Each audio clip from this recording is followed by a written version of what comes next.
Estudió antropología, pero la vida la puso cara a cara con el periodismo y no pudo resistirse. Su sagaz olfato para las noticias la han convertido en una de las reporteras más importantes del Perú. Corresponsal del diario español ABC y antes de las agencias de noticias Europa Press y EFE, la peruana Paola Ugaz tiene en su haber una amplia trayectoria profesional que incluye, entre otros, el Premio Nacional de Periodismo por su labor en favor de los derechos humanos cuando era directora del diario La Mula. Nos recibe vía Skype desde su residencia en Lima. Paola, bienvenida a PR Latam. El año pasado fuiste elegida una de las 10 periodistas peruanas más influyentes por el impacto que causan tus informaciones. Sin embargo, para llegar hasta aquí has tenido que recorrer un largo camino que se inició en una revista famosa llamada Caretas. ¿Cómo fueron esos inicios?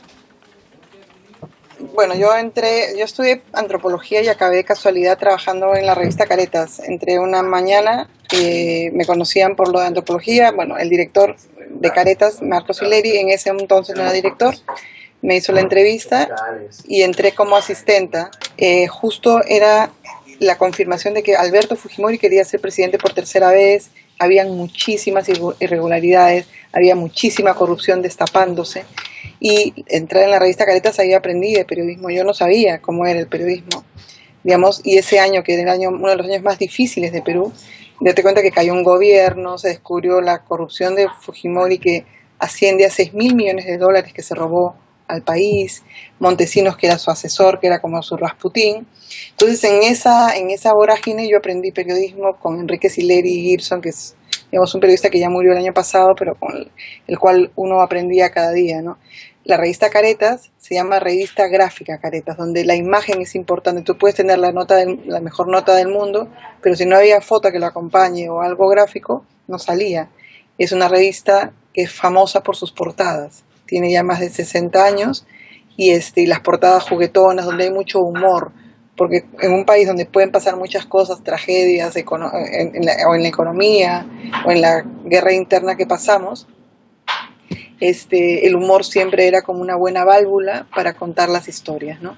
Eso fue mi experiencia en Caretas y paralelamente fui corresponsal de Europa Press justo en ese año, porque como era la caída había mucho interés en España de conocer qué pasaba con este régimen esta mezcla de una economía que funcionaba con una política que no funcionaba. O sea, nadie entendía cómo este personaje, digamos, que la economía, todos los cifras estaban súper bien, había tanta corrupción y no se conocía. Entonces Europa Press, bueno, fue muy buena experiencia, porque no es lo mismo escribir como para tu medio normal que para un público que no sabe nada, ¿no?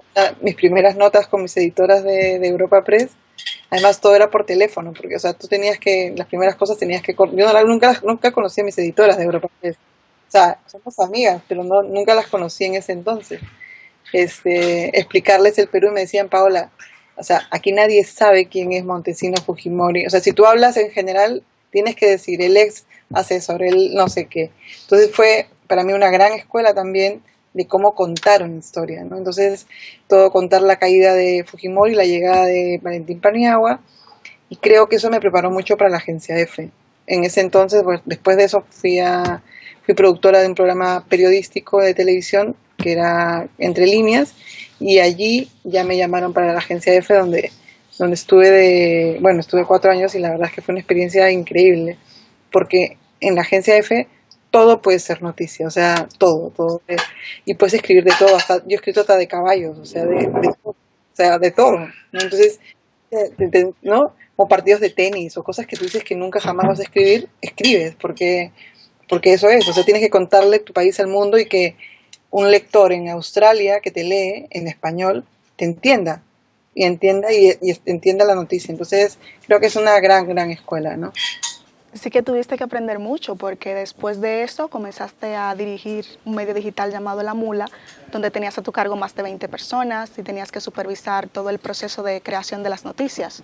¿Fue difícil porque era algo que tú nunca habías hecho? No, fue una experiencia, bueno, nueva, y fue genial. La verdad que eran un grupo de periodistas muy jovencitos y para algunos más, digamos, de más experiencia. Fue una experiencia muy dura porque además yo tenía una niña muy chiquita y y eran las elecciones, ¿no? O sea, yo entré en febrero y ya se venía la segunda vuelta, la primera vuelta y la segunda vuelta, y era la posibilidad de que Keiko Fujimori, la hija de Fujimori, vuelva al poder frente a Ollanta Humala y dirigir en ese nivel de tensión o sea, no solo era la página web, la plataforma, sino era la televisión digital. Habían como 20 programas. Entonces era todo un canal más la información y más organizar una redacción en la cual se tendría que recordar lo que había pasado con Fujimori. Mucha gente no se acordaba y en esa época eran todos los videos en VHS, se tenía que digitalizar videos, o sea, hacer un trabajo de memoria periodística que se hizo.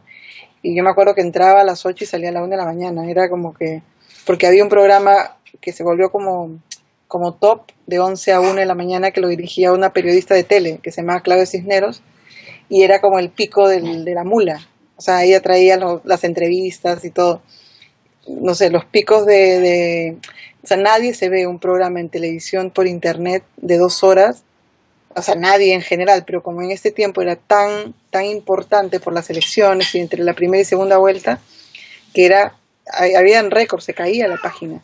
Entonces yo creo que ahí aprendimos, bueno, yo aprendí mucho de manejo de la atención también, ¿no? Porque eran muchos redactores muy jovencitos algunos, pero fue un viaje muy, muy interesante, ¿no?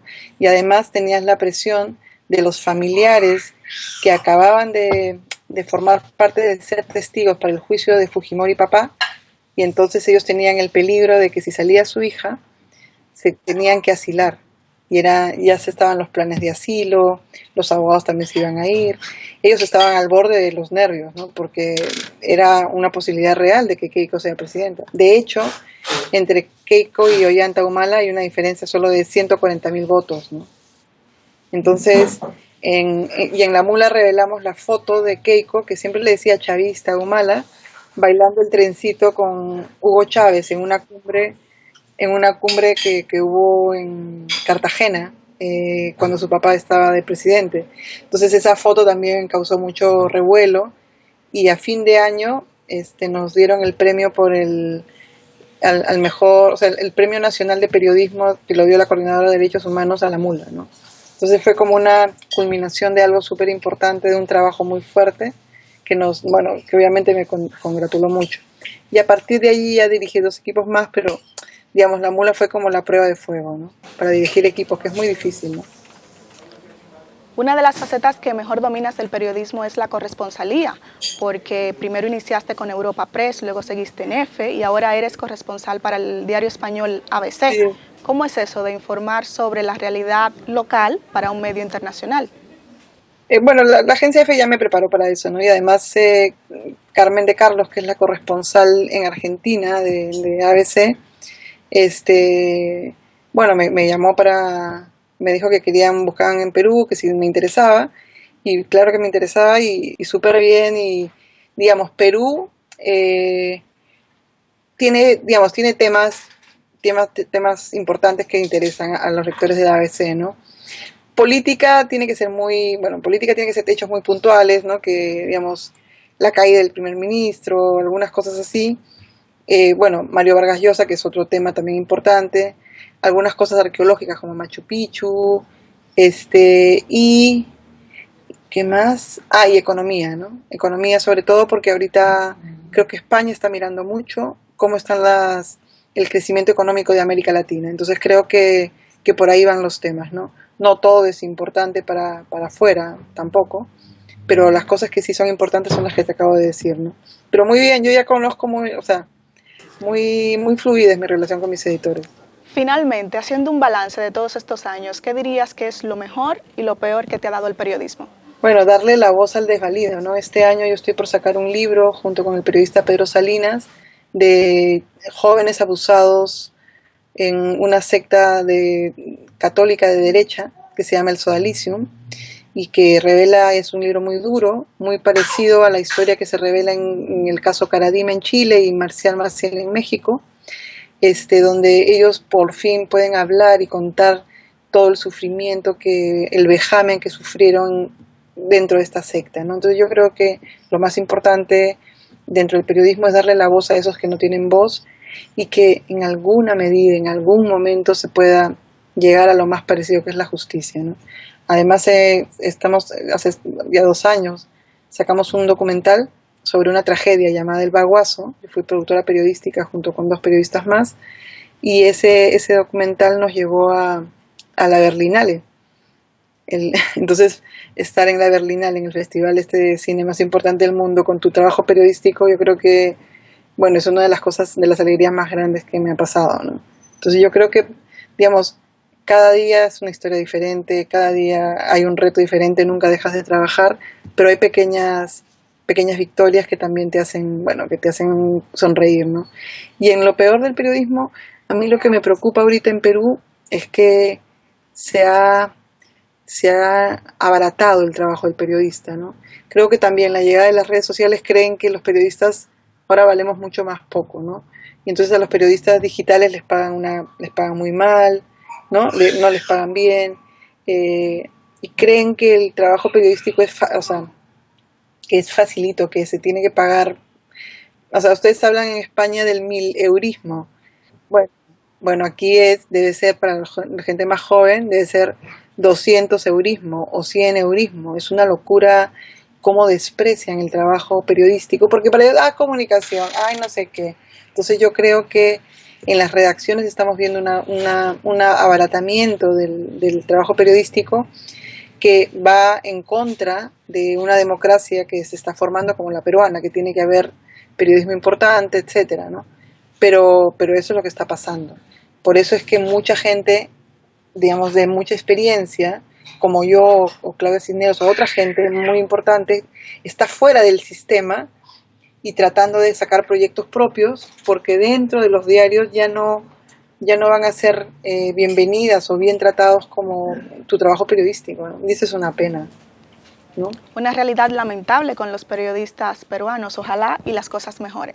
Paola, muchísimas gracias por acompañarnos. Suerte con tu libro y ya estaremos pendientes de todo lo que haces por las redes sociales. Bueno, muchísimas gracias y gracias a ustedes. Además de periodista, Paola Ugaz ha trabajado como coordinadora de social media en importantes eventos del Perú. Uno de los más relevantes ha sido la Conferencia de las Partes, o COP20, que es una convención que realiza las Naciones Unidas sobre el cambio climático. Y aunque es una defensora de las redes, la reportera, como se hace llamar en Twitter, nos ha hablado del impacto negativo que tienen estas en el periodismo de su país. Dijo que en Perú se ha abaratado el trabajo del periodista. Con la llegada de las redes sociales, los empresarios creen que los periodistas valemos mucho menos. ¿Sucede eso en tu país? Coméntalo con nosotros con el hashtag PRLatán y síguenos en @PRNoticias. Hasta la próxima.